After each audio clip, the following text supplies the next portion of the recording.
chosen not by Christ's direct call during his ministry, but by the casting of lots after the ascension, Matthias stepped into the vacant place among the 12.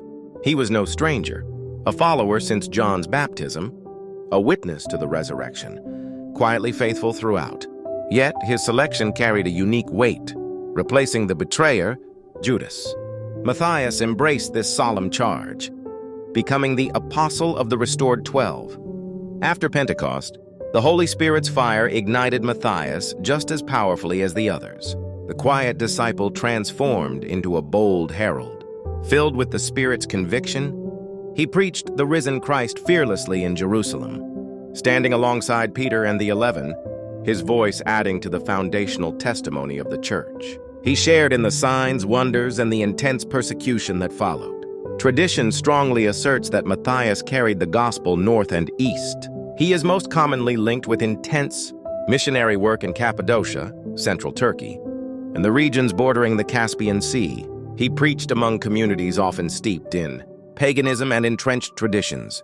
His message was the same core truth: Christ crucified, risen, and reigning as Lord. He faced harsh conditions, resistance from local rulers, and hostility from pagan priests threatened by his teachings. Matthias's defining characteristic, echoed in early writings like the Acts of Andrew and Matthias, was his extraordinary endurance. Clement of Alexandria noted, "They say that Matthias taught that we must fight against the flesh and abuse it, giving no quarter to it for the sake of pleasure, but increasing the soul's growth through faith and knowledge." His life embodied steadfastness in the face of hardship. His unwavering witness inevitably led to conflict. While details vary geographically, Ethiopia or Colchis are sometimes mentioned alongside Cappadocia, the core of his martyrdom remains consistent.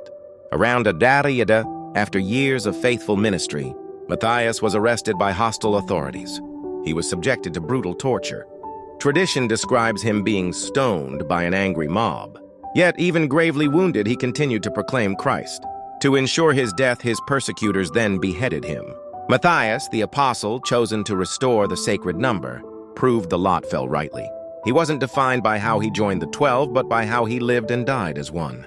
From the upper room in Jerusalem to the harsh frontiers of the Roman world, Matthias embodied the quiet, unyielding strength of the Spirit-filled witness. He carried the light of Pentecost into dark places, his endurance becoming his ultimate credential, sealing his apostleship not just by selection, but by faithful blood.